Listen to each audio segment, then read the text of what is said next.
Well, on the prison population, the sign of the failure of the sign of the prison regime's failure is that they've committed $400 million for a new prison. We've got far too many prisoners now.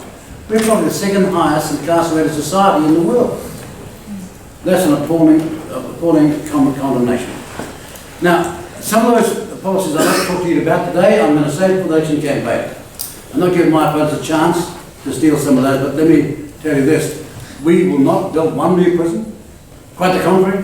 We'll look at everyone there and try and get them out of there if they are safe out working in the community.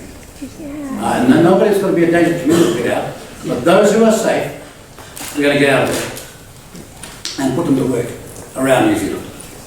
I mean, it makes no sense that someone goes to prison for robbing someplace, okay? Then the taxpayer gets mugged $100,000 for the next year they're in prison, per prisoner. It's no economic sense at all. But we're going to give them an option of hard labour, working out around rural New Zealand in particular, and provincial New Zealand, to build some of the infrastructure that no one else is building.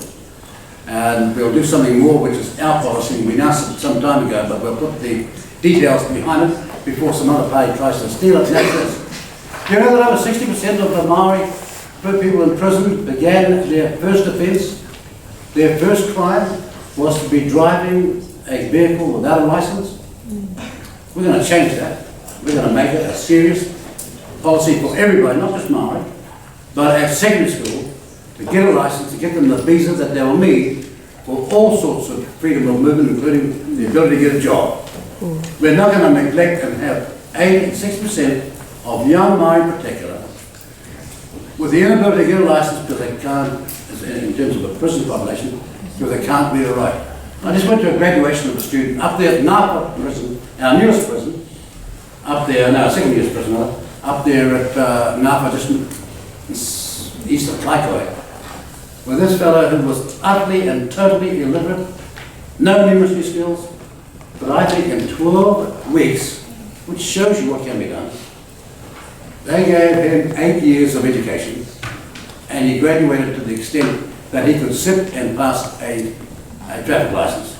Now, how come somebody falls through the system of all those years of investment in teaching, and in a short time, with one tutor, he could be turned around in such a short time? He's a transformed man. Now, I don't know what his crime was, but I think that prison should be about both punishment and rehabilitation, and we should start with education.